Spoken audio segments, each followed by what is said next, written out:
Hi friends, ఈరోజు మన వీడియోలో గుప్త ఎంపైర్ గురించి తెలుసుకుందాం. గుప్త సామ్రాజ్యం యొక్క అత్యంత ప్రముఖ నిర్మాణాలు, దేవాలయాలు, మఠాలు మరియు స్తూపాల కారణంగా ప్రాచీన భారతదేశంలో గుప్త సామ్రాజ్యం వర్ధిల్లింది. గుప్త సామ్రాజ్యం గురించి మనం తప్పక తెలుసుకోవాలి. అయితే ఈ వీడియోకి మీ సపోర్ట్గా ఒక లైక్ చేయండి ఫ్రెండ్స్, ఎందుకంటే మీరు చేసే ప్రతి లైక్ ఈ వీడియోకి చాలా హెల్ప్ అవుతుంది. ఇంకా మన టాపిక్లోకి వెళ్దాం. మౌర్య సామ్రాజ్యం యొక్క క్షీణత ఫలితంగా రెండు ప్రధాన రాజకీయ శక్తులు వచ్చాయి. ఉత్తర మరియు దక్షిణాన వరుసగా కుషాన్లు మరియు శాతవాహనులు. ఈ రెండు సామ్రాజ్యాలు తమ ప్రాంతంలో రాజకీయ ఐక్యత మరియు ఆర్థిక వృద్ధిని తెచ్చాయి. ఉత్తర భారతదేశంలోని కుషాన్ల పాలన ముగిసింది మరియు తర్వాత మధ్య భారతదేశంలోని మంచి భాగం మురుండాలు. వీరు కుషాన్ల యొక్క బంధువులని కొన్ని ఎవిడెన్స్ బట్టి తెలుస్తుంది. కుషాన్ల తర్వాత మురుండాలు వచ్చారు. మురుండాలు 25 నుంచి 30 సంవత్సరాలు మాత్రమే పాలించారు. ఆ తర్వాత వచ్చిన సామ్రాజ్యమే గుప్త సామ్రాజ్యం. ఈ కాలంలో సాధించిన అనేక విజయాల కారణంగా గుప్త సామ్రాజ్యాన్ని తరచుగా భారతదేశపు స్వర్ణయుగం అని కూడా పిలుస్తారు. గుప్త పాలకులు కళలు, సాహిత్యం మరియు అభ్యాసానికి వారి ప్రోత్సాహానికి కూడా ప్రసిద్ధి చెందారు మరియు ఈ సమయంలో చాలామంది గొప్ప పండితులు ఉద్భవించారు. గుప్త సామ్రాజ్యం ఒక శక్తివంతమైన పురాతన భారతీయ సామ్రాజ్యం. ఇది భారత ఉపఖండంలో ఎక్కువ భాగం పాలించింది.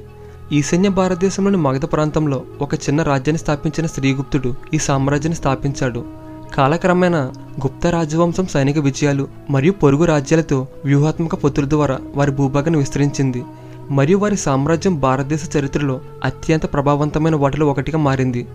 గుప్త సామ్రాజ్యం దాని ఆధిపత్య కాలంలో అధ్యక్ష వహించిన అనేక మంది ప్రముఖ పాలకులు ఉన్నారు.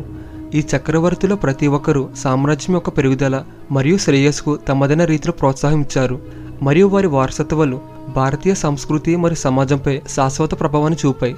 గుప్తులు మగధలు ఉద్భవించారు మరియు వారి సామ్రాజ్యం మౌర్యుల సామ్రాజ్యం అంత పెద్దది కానప్పటికీ ఉత్తర భారతదేశంలో మౌర్య తర్వాత ఒక పెద్ద రాజ్యాన్ని స్థాపించారు. సైన్స్, మ్యాథ్స్ మరియు ఖగోళ శాస్త్ర రంగంలో కూడా గుప్త యుగం చాలా ఆసక్తికరమైన పురోగతిని సాధించింది. ఎన్నో అద్భుతమైన దేవాలయాలు, రాజభవనాలు, పెయింటింగ్స్ మరియు శిల్పాలు సృష్టించబడ్డాయి. యూపీ దేవ్గర్లోని దశావతార దేవాలయం పురాతన హిందూ దేవాలయాల్లో ఒకటి. ఇది గుప్త నిర్మాణ శైలికి చక్కని ఉదాహరణ. ఈ సమయంలో భారతీయ శాస్త్రీయ సంగీతం రూపుదిద్దుకుంది. అయితే గుప్త వంశ స్థాపకుడు శ్రీగుప్త.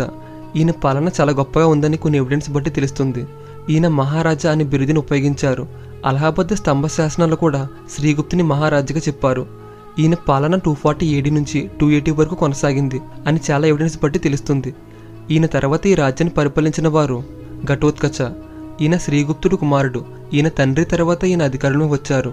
అలహాబాద్ స్తంభ శాసనంలో శ్రీగుప్తుడితో పాటు ఈయనను కూడా మహారాజుగా వర్ణించారు.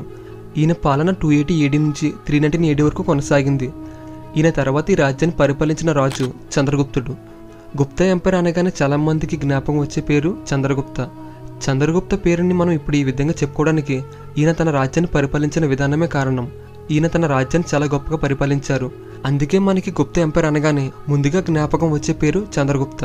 ఈయన మహారాజాది రాజా బిరుదును స్వీకరించిన మొదటి గుప్త పాలకుడు. అతను మిథిల పాలకులైన లిచ్చివీసులతో వైవాహిక బంధం ద్వారా తన రాజ్యాన్ని విస్తరించాడు. లిచ్చివి యువరాణి కుమారదేవితో అతని వివాహం అతనికి అపారమైన శక్తిని, వనరులను మరియు ప్రతిష్టను తెచ్చిపెట్టింది. చంద్రగుప్త ఘటోత్కచ కుమారుడు. చంద్రగుప్తుడు 319 to 320 ADలో గుప్త యుగాన్ని ప్రారంభించారు. అతను విజయాల ద్వారా తన రాజ్యాన్ని విస్తరించాడు. అతను తన రాణి మరియు తన ఉమ్మడి పేర్లతో నాణ్యాలను విడుదల చేశాడు. ఒక చిన్న సంస్థానాన్ని గొప్ప రాజ్యంగా నిర్మించడంలో అతను విజయం సాధించాడు. అతని సామ్రాజ్యం ఉత్తరప్రదేశ్, బెంగాల్ మరియు ఆధునిక బీహార్లోని కొన్ని ప్రాంతాలను కలిగి ఉంది. దాని రాజధాని పటలిపుత్ర. అతను గుప్తా సామ్రాజ్యం యొక్క మొదటి గొప్ప రాజుగా పరిగణించబడ్డాడు. ఈయన తన రాజ్యాన్ని 319 AD నుంచి 335 AD వరకు పరిపాలించారు. మెహ్రౌలి ఇనుప స్తంభ శాసనం అతని విజయాల గురించి వివరంగా వివరిస్తుంది. ఈయన తర్వాత వచ్చిన గొప్ప పాలకుడు సముద్రగుప్త. అతను చంద్రగుప్త I యొక్క కుమారుడు మరియు వారసుడు. ఈయన ఈ సామ్రాజ్యాన్ని 335 AD నుంచి 375 AD వరకు విజయవంతంగా పరిపాలించారు. సముద్రగుప్తుడు గుప్త రాజవంశానికి చెందిన మరో గొప్ప రాజు. అతని ఆస్థాన కవి హరిసేన రచించిన ప్రయాగ ప్రశస్తి, అలానే అలహాబాద్ స్తూప శాసనంలో అతని పాలన గురించి ఉంది. అతను హింస మరియు ఆక్రమణ విధానాన్ని విశ్వసించాడు. ప్రయాగ ప్రశస్తి ప్రకారం అతను గొప్ప విజేత. గంగాలోయ మరియు మధ్య భారతదేశంలో సముద్రగుప్తుడు ఓడిపోయిన చక్రవర్తుల భూభాగాన్ని స్వాధీనం చేసుకున్నాడు. అతని పాలన గుప్తరాజ్యం అపారంగా విస్తరించింది. అలహాబాద్ శాసనంలో అతను జయించిన విజయాల గురించి, అలానే ఆ కాలంలో ఉన్న ప్రజల గురించి ఈ శాసనంలో చెక్కబడి భారతదేశంలో చాలా ప్రాంతాలను రాజకీయంగా ఏకం చేసి బలమైన శక్తిగా మార్చడం అతని గొప్ప విజయం. అతను వైష్ణవ మతం యొక్క అమితమైన అనుచరుడు అయినప్పటికీ అతను ఇతర మతాలను కూడా గౌరవించాడు మరియు అతను గొప్ప బౌద్ధ పండితుడైన వాసుబంధుని పోషించారు. అయితే సముద్రగుప్తుని తర్వాత ఈ సామ్రాజ్యాన్ని అధిష్ఠించిన వారు సముద్రగుప్తవ మొదటి కుమారుడైన రామగుప్తుడు. రామగుప్తుడు చాలా తక్కువ కాలం పాలించినట్లు తెలుస్తుంది. రామగుప్తుడు పిరిగివాడని కొన్ని శాసనాల ద్వారా తెలుస్తుంది. రామగుప్త ఈ సింహాసనాన్ని అధిష్ఠించడానికి ఒక చిన్న కథ ఉంది. అది ఏంటంటే, సముద్రగుప్తకి రామగుప్త, చంద్రగుప్త II అనే 2 కుమారులు ఉన్నారు. సముద్రగుప్తకి చంద్రగుప్త ధైర్య సాహసాల గురించి తెలుసు. అందువలన తన తర్వాతి సామ్రాజ్యానికి రాజుగా తన 2వ కుమారుడైన చంద్రగుప్త II కావాలని ఆయన అనుకున్నారు. కానీ రాజు అవ్వాలంటే రాజుగా అర్హత ఉన్నవాళ్ళు కొన్ని పరీక్షల్లో వాళ్ళ నైపుణ్యం చూపించుకోవాల్సి ఉంటుంది. అయితే అప్పుడు ప్రజల ముందు రాజుగా అర్హత పొందిన వీళ్ళిద్దరికీ పరీక్షలు పెట్టారు. రామగుప్తుడు తదుపరి చక్రవర్తి కావాలని కోరుకున్న అతని తల్లి కోరికపై చంద్రగుప్త II ఉద్దేశపూర్వకంగా పోటీలో ఓడిపోయాడు. అందువలన సముద్రగుప్త తర్వాత రామగుప్త అధికారంలోకి వచ్చారు. అలా చక్రవర్తి అయిన తర్వాత రామగుప్త అసమర్థుడు మరియు పిరికివాడిగా నిరూపించబడ్డాడు. చంద్రగుప్త II యొక్క సమకాలీనుడైన సంస్కృత నాటక రచయిత విశాఖదత్త దేవి చంద్రగుప్తంలో దీని గురించి వివరంగా రాశారు. రామగుప్త అధికారంలో ఉన్న సమయంలో రామగుప్తకి శకపాలకుడికి యుద్ధం జరుగుతుంది. ఆ యుద్ధంలో రామగుప్తుడు శకపాలకుడి చేతిలో ఓడిపోతాడు. అలా రామగుప్త శకపాలకుడి చేతిలో ఓడిపోయినప్పుడు తన ప్రాణాలను కాపాడుకోవడానికి తన భార్య దుర్వస్వామిని శత్రువుకి అప్పగించాలని నిర్ణయించుకున్నాడు. అప్పుడు చంద్రగుప్త II రాణి వేషంలో, అంటే రామగుప్త భార్య వేషంలో శకరాజ్యంలోకి ప్రవేశించి శకపాలకుడిని చంపేస్తాడు. ఈ సంఘటన వలన తన భార్యను శత్రువులకు అప్పగించడానికి సిద్ధమైన రామగుప్తుని పిరికివాడిగా చెప్తారు. ఇలా రామగుప్త తర్వాత వచ్చిన వారే చంద్రగుప్త II. చంద్రగుప్తుని పాలనలో గుప్త రాజవంశం విజయాల ద్వారా అలాగే వివాహ పొత్తుల ద్వారా భూభాగాన్ని విస్తరించడం ద్వారా గరిష్ట స్థాయికి చేరుకుంది. ఈయన పాలన 415 AD వరకు కొనసాగింది. అతను కుబేరనంగ అనే నాగ యువరాన్ని వివాహం చేసుకున్నాడు. వీళ్ళకి ప్రభావతి అనే కుమార్తె ఉంది. అతను ప్రభావతిని వాకాటక యువరాజు రుద్రసేన IIకి ఇచ్చి వివాహం చేశాడు. రుద్రసేన II మరణించే సమయానికి తన కుమారులు మైనర్ అవడంతో రుద్రసేన స్థానంలో ప్రభావతి కొన్ని సంవత్సరాలు తన తండ్రి సహాయంతో ప్రాంతాన్ని పాలించింది. అలా చంద్రగుప్త II వాకాటక రాజ్యాన్ని కంట్రోల్ చేశారు. మధ్య భారతదేశంలోని వాకాటక రాజ్యంపై నియంత్రణ అతనికి చాలా ప్రయోజనకరంగా ఉంది. ఆ సమయంలో శకుల పాలనలో ఉన్న గుజరాత్ మరియు పశ్చిమ మాలవాలను జయించడానికి ఇది అతనికి సహాయపడింది. ఢిల్లీలోని మెహర్ ఇనుప స్తంభ శాసనం అతని సామ్రాజ్యంలో నార్త్ వెస్ట్ భారతదేశం మరియు బెంగాల్ కూడా ఉందని సూచిస్తుంది. అతను విక్రమాదిత్య మరియు సింహ విక్రమ్ అనే బిరుదును స్వీకరించాడు. అతను బంగారు నాణేలు, వెండి నాణేలు మరియు రాగి నాణేలను కూడా విడుదల చేశాడు. అతని నాణేలపై చంద్ర అని ఉంది. అతని కాలంలో ఒక చైనీస్ యాత్రికుడు ఫా హియన్ భారతదేశాన్ని సందర్శించి అక్కడ ప్రజల జీవితాల గురించి ఒక కథనాన్ని రాశాడు. చంద్రగుప్త II పాలనలో ఉజ్జయిని గుప్త సామ్రాజ్యానికి 2వ రాజధానిగా చేయబడింది. ఉజ్జయినిలోని అతని ఆస్థానం నవరత్నాలు అని పిలువబడే 9 మంది ప్రసిద్ధ పండితులచే ఉంది. వీరిలో మొదటివారు కాళిదాస్. అతను అభిజ్ఞ శాకుంతలం రాశాడు. ఇది ప్రపంచంలోని ఉత్తమ 100 సాహిత్య రచనలో ఒకటి. 2వ వారు అమరసింహ. 3వ వారు వరాహి మిహర. అతను 3 ముఖ్యమైన పుస్తకాలను రాశాడు. 4వ వారు ధనవంతి. ఈయన్ని ఆయుర్వేద పితామహుడిగా పిలుస్తారు. 5వ వారు ఘటకర్పర. ఇతను శిల్పం మరియు వాస్తు శిల్పాల నిపుణుడు. ఇంకా 6వ వారు శంకు, శిల్పశాస్త్రాన్ని రచించిన వాస్తు శిల్పి. 7వ వారు కహపనక, జ్యోతిష్య శాస్త్రాన్ని రచించిన జ్యోతిష్యుడు. 8వ వారు వానరుచి, ప్రాకృతి భాష యొక్క మొదటి వ్యాకరణమైన ప్రాకృత ప్రకాశ రచయిత. ఇంకా లాస్ట్ 9వ వారు వేటల భట్ట, మంత్రశాస్త్ర రచయిత మరియు మాంత్రికుడు. చంద్రగుప్త II తర్వాత అతని కుమారుడు కుమారగుప్త I వచ్చాడు. ఈయన ఈ సామ్రాజ్యాన్ని 415 AD నుంచి 455 AD వరకు పరిపాలించారు. కుమారగుప్తుడు కార్తికేయ దేవుని ఆరాధకుడు. మరీ ముఖ్యంగా అంతర్జాతీయ ఖ్యాతి గడించిన సంస్థగా అవతరించిన నలంద విశ్వవిద్యాలయానికి ఆయన పునాది వేశారు. సక్రదిత్య, మహేంద్రదిత్య అనే బిరుదును స్వీకరించాడు. అతను అశ్వమేధ యాగాలు చేశాడు. అతని పాలన ముగింపులో మధ్య ఆసియాలోని హూనుల దండయాత్ర కారణంగా నార్త్ వెస్ట్ సరిహద్దులో శాంతి నెలకొనలేదు. బ్యాక్ట్రియాను ఆక్రమించిన తరువాత హూన్లు హిందూకుష్ పర్వతాలను దాటి గాంధారాన్ని ఆక్రమించి భారతదేశంలోకి ప్రవేశించారు. కుమారగుప్త I పాలనలోని శాసనాలు కారందండ్, మంచోర్, బిల్సాద్ మరియు దామోదర్ రాగి శాసనం. ఈయన తర్వాత స్కందగుప్తుడు. ఇతను కుమారగుప్తుని కుమారుడు. ఈయన 455 AD నుంచి 467 AD వరకు పరిపాలించారు. స్కందగుప్తుడు మరణించిన తర్వాత అతని వారసులైన పురుగుప్తుడు, కుమారగుప్తుడు II, బుద్ధగుప్తుడు, నరసింహగుప్తుడు, కుమారగుప్తుడు III మరియు విష్ణుగుప్తుడు హూనుల నుండి గుప్త సామ్రాజ్యాన్ని రక్షించలేకపోయారు. అయితే కొన్ని శాసనాల బట్టి గుప్త వంశానికి చెందిన చివరిగా గుర్తించబడిన రాజు విష్ణుగుప్తుడు. ఈయన 540 AD నుంచి 550 AD వరకు పరిపాలించారు. గుప్త సామ్రాజ్యం పతనానికి దారితీసిన మరొక అంశం సామంతుల పెరుగుదల. సామంతులు గుప్తులకు వ్యతిరేకంగా తిరుగుబాటు చేసి చివరకు బీహార్, బెంగాల్, మధ్యప్రదేశ్, వల్లభి, గుజరాత్, మాల్వా మొదలైన వాటిలో స్వాతంత్ర్యం ప్రకటించుకున్నారు. గుప్త సామ్రాజ్యం పతనం ఉత్తర భారతదేశంలోని వివిధ ప్రాంతాల్లో అనేక పాలక రాజవంశాల ఆవిర్భావానికి దారితీసింది. ఎలా అంటే తాన్సర్కు చెందిన పుష్యబుద్ధులు, కనౌజులోని మౌకురిలు మరియు వల్లభి యొక్క మైత్రకులు.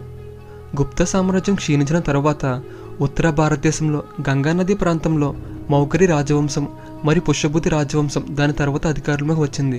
దక్షిణ భారతదేశం బాదామి చాళుక్యులు మరియు కాంచి పల్లవులు అనే 2 పెద్ద సామ్రాజ్యాల కిందకు వచ్చింది. ప్రాచీన భారతదేశంలో వరితిల్లిన గుప్త సామ్రాజ్యం వాస్తు శిల్పంలో విశేషమైన పురోగతిని సాధించింది. శూద్రుల సామాజిక స్థానాలు ఈ కాలంలో మెరుగుపడినట్లు కనిపిస్తుంది. వారు ఇతిహాసాలు మరియు పురాణాలు వినడానికి మరియు కృష్ణ అనే కొత్త దేవుని ఆరాధించడానికి అనుమతించబడ్డారు. అలానే ఈ కాలంలో మహిళల స్థానం మరింత తక్కువగా ఉంది. బాల్య వివాహాలు సమర్థించబడ్డాయి మరియు తరచుగా యుక్త వయసుకు ముందే వివాహాలు జరిగేవి. అలానే స్త్రీలకు ఆభరణాలు మరియు వస్త్రాల రూపంలో స్త్రీధనం తప్ప ఆస్తిపై హక్కు లేదు. స్త్రీలకు ఆస్తిలో వాటాలు కానీ ఏమీ ఉండేవి కాదు. గుప్తుల కాలం నుండి విగ్రహారాధన హిందూ మతం యొక్క సాధారణ లక్షణంగా మారింది. హిందూ మతం కూడా గుప్తుల ఆధ్వర్యంలో ప్రేరణ పొందింది మరియు ఇది భారతదేశం అంతటా అభివృద్ధి చెందింది మరియు విస్తరించింది. గుప్త రాజులు వైష్ణవులు అయినప్పటికీ బౌద్ధం మరియు జైన మతాన్ని ఆదరించారు. చదరంగ మాట ఈ కాలం నుంచే వచ్చిందని చాలామంది నమ్ముతారు. గుప్తుల రాజ్యాధికారం ఎలా ఉందంటే గుప్తుల కాలంలో వంశపారంపర్య రాచరికం అనేది ఉంది. సాధారణంగా కొడుకు తండ్రి స్థానంలో నిలుస్తాడు. ఎలా అంటే ఆ కాలంలో రాజుకి పెద్ద కుమారుడు ఎవరైతే ఉంటారో వాళ్ళకి పట్టాభిషేకం చేసి వాళ్ళని రాజుగా ప్రకటించేవారు. కానీ గుప్త రాజవంశం వచ్చేటప్పటికి అలా కాదు. రాజకుటుంబానికి చెందిన యువరాజులు చక్రవర్తి సమక్షంలో అసెంబ్లీకి ముందు తమ అర్హతను నిరూపించుకోవాలి. అలా అర్హులైన రాజకుమారులు ఎవరైతే వారి అర్హతను నిరూపించుకుంటారో వారు రాజుగా నియమించబడతారు. అయితే గుప్త సామ్రాజ్యం యొక్క ఆధిపత్యంలో అనేక రిపబ్లిక్లు అభివృద్ధి చెందాయి. అందువలన గుప్త పాలకుల పరిపాలన సంస్థను 2 భాగాలుగా విభజించారు. మొదటిది రిపబ్లికన్ రాష్ట్రాలు, రెండోది రాచరిక ప్రభుత్వం. రాచరిక ప్రభుత్వం 3 పార్ట్స్గా డివైడ్ చేశారు. మొదటిది కేంద్ర పరిపాలన, రెండవది జిల్లా పరిపాలన, మూడవది గ్రామ పరిపాలన. అయితే ముందు కేంద్ర పరిపాలన గురించి తెలుసుకుందాం. ఈ కేంద్ర పరిపాలన రాజు కింద ఉంటుంది. దీన్ని కంట్రోల్ చేయడానికి మంత్రులు ఉండేవారు. మంత్రులు రాజు కింద ఉండి ఈ కేంద్రాన్ని చూసుకునేవారు. సైనిక, రాజకీయ, పరిపాలన మరియు న్యాయపరమైన అధికారులు మంత్రి వద్ద ఉన్నారు. గుప్త రాజులు దాదాపు సంపూర్ణ పాలకులు అయినప్పటికీ వాస్తవానికి వారు తమ అధికారాన్ని కేంద్ర మంత్రులు, ప్రాంతీయ గవర్నర్లు మరియు ఇతర సీనియర్ అధికారులతో రాజ్యం నడిచింది. కేంద్ర ప్రభుత్వం కోసం రాజు నియమించిన మంత్రులను సచివులు అని పిలుస్తారు. రాజ్య సమక్షంలో సభ ద్వారా మంత్రులుగా పోటీ పడిన వారికి పరీక్షలు జరిగేవి. సమర్థులు మరియు ధైర్యవంతులు మాత్రమే మంత్రులుగా నియమించబడ్డారు. గుప్తుల కాలంలో మతపరమైన, రెవెన్యూ, సైనిక, పోలీస్, భూమి మరియు ట్రేడ్ శాఖలు వేరువేరు మంత్రిత్వ శాఖల ఆధ్వర్యంలో ఉండేవి. ప్రతి కార్యాలయం దాని స్వంత ముద్రను కలిగి ఉంది. ఏమన్నా చిన్న సమస్యలు వచ్చినప్పుడు మంత్రి వాటిని సాల్వ్ చేసేవాడు. అయితే ప్రధాన సమస్యలు వచ్చినప్పుడు వాటిని రాజు పర్యవేక్షించారు. గుప్తుల ఆధ్వర్యంలోని ముఖ్యమైన మంత్రులు మరియు పరిపాలన అధికారుల్లో మహాబలాధికరణ పదవి ఒకటి. మహాబలాధికరణ అంటే సైనిక జనరల్ మంత్రి హోదా. ఆ తర్వాత సర్వాధ్యక్ష. ఇతని పని ఏంటంటే కేంద్ర పరిపాలన జనరల్ సూపరింటెండెంట్. కేంద్ర ప్రభుత్వ ఆదేశాలను ప్రత్యేక దూతల ద్వారా ప్రావిన్సులు మరియు జిల్లాలకు తెలియజేయడం ఇతని పని. తర్వాత మహాసేనాపతి. ఇతను సైనిక విభాగానికి అధిపతి. గుప్త సామ్రాజ్యంలో రాజు ఆధ్వర్యంలో అనేక మంది మహాసేనాపతులు ఉన్నారు. తరువాత మహాదండనాయక. అతను మహాసేనాపతికి ఆధీనంలో ఉన్నట్లు కనిపిస్తాడు. సైన్యంలో ప్రతి శాఖకు వేరువేరు అధికారుల కేడర్ ఉంది. ఆ తర్వాత ఉన్న పదవి పేరు సరిగ్గా తెలియదు, కానీ వీరి బాధ్యత పన్నులు మరియు ఆదాయాన్ని వసూలు చేయడం. ప్రభుత్వ ఆస్తులుగా ఉన్న వ్యర్థ భూములు, అడవులను వీరు చూసుకునేవారు. తరువాత కాద్యత పాకిక. అతను రాజు వంటగదికి బాధ్యత వహించాడు. రాజుకిచ్చే ఆహారంలో ఎటువంటి తప్పులు జరగకుండా చూడడం ఈయన బాధ్యత. తర్వాత జిల్లా పరిపాలనకు వస్తే జిల్లాలో ఉన్న సాగు మరియు సాగు చేయని భూమి యొక్క కొలతలు, ఇంకా నగరానికి కావలసిన అవసరాలు ఈ జిల్లా అధికారులు చూసుకునేవారు. జిల్లా అధికారి కింద కొంతమంది అధికారులు ఉండేవారు. వారు ఎవరంటే మహాత్రాలు అంటే గ్రామ పెద్దలు, తర్వాత గ్రామికులు, గౌల్మిక అంటే అడవులు మరియు కోటల బాధ్యత చూసుకునేవారు. తర్వాత అగ్రహారిక, ఆలయాలకు లేదా బ్రాహ్మణులకు దానం చేసిన భూములను వీరు చూసుకునేవారు. తర్వాత ధృవాధికారినిక, భూ రెవెన్యూ అధికారి. తర్వాత బండాధికురిత, తర్వాత తలవాతక అంటే విలేజ్ అకౌంటెంట్. తర్వాత ఉత్కేటేయత అంటే పనుల కలెక్టర్. తర్వాత పుస్తపాల అంటే నోటరీ మరియు రికార్డ్స్ కీపర్. ఇంకా లాస్ట్ది గ్రామ పరిపాలన. భారతదేశంలోని పరిపాలనలో ఎల్లప్పుడూ చిన్న యూనిట్గా ఉన్న గ్రామం గుప్తుల కాలంలో గ్రామిక లేదా గ్రామాధ్యక్ష అని పిలువబడే గ్రామాధికారిచే పాలించబడింది. గ్రామాధికారుల అధికారి పరిధి ఇల్లు, వీధులు, మార్కెట్లు, బర్నింగ్ గ్రౌండ్లు, దేవాలయాలు, ట్యాంకులు, బావులు, భూములు, అడవులు మరియు సాగు భూములు చూసుకునేవారు. గ్రామ ఆదాయంలో వ్యవసాయం గణనీయమైన భాగాన్ని కలిగి ఉండగా చాలా కమ్యూనిటీలు కుమ్మరులు, వడ్రంగులు, ఆభరణాలు వంటి కళాకారులు ఉన్నారు. గుప్త కాలంలో కాయిన్స్ని దినార్స్ అని పిలిచేవారు. అయితే నాణేల ముందు భాగంలో పాలించే రాజు మరియు ఇతిహాసాలు చూపబడ్డాయి. గుప్త సామ్రాజ్యాన్ని పరిపాలించిన సముద్రగుప్తుడు అతని సైనిక బలం మరియు పరిపాలనకు ప్రసిద్ధి చెందిన రాజు. అతని సమర్థ నాయకత్వం ఫలితంగా కొన్ని అధిక నాణ్యత బంగారు నాణేలు వచ్చాయి. అతని కాలంలో అతను 7 రకాల బంగారు నాణేలను విడుదల చేసినట్టు తెలుస్తుంది. సముద్రగుప్తుని నాణేలు గుప్త రాజవంశం ప్రారంభం మరియు దాని ఆర్థిక వ్యవస్థ గురించి చాలా విషయాలు వెల్లడిస్తున్నాయి. అలానే చంద్రగుప్త 2 కాయిన్స్ అతను 8 వేరువేరు బంగారు నాణేలు ముద్రించినట్టు తెలుస్తుంది. చంద్రగుప్త 2 అతని నాణేల కారణంగా అతన్ని విక్రమాదిత్య అని పిలుస్తారు. వెండి మరియు రాగి నాణేలను కూడా విడుదల చేశాడు. అలానే కుమారగుప్త 1 కాయిన్స్ కుమారగుప్త 1 నాణేల వల్ల అతన్ని మహేంద్రదిత్య అని కూడా పిలుస్తారు. ఇతను 14 రకాల బంగారం మరియు వెండి నాణేలు ముద్రించాడు. ఇంక ఇది ఫ్రెండ్స్ ఈరోజు వీడియో. ఈ వీడియో మీకు నచ్చినట్టయితే ఈ వీడియోకి మీ సపోర్ట్గా ఒక లైక్ చేసి కామెంట్ చేయండి. నెక్స్ట్ వీడియోలో మళ్ళీ కలుద్దాం.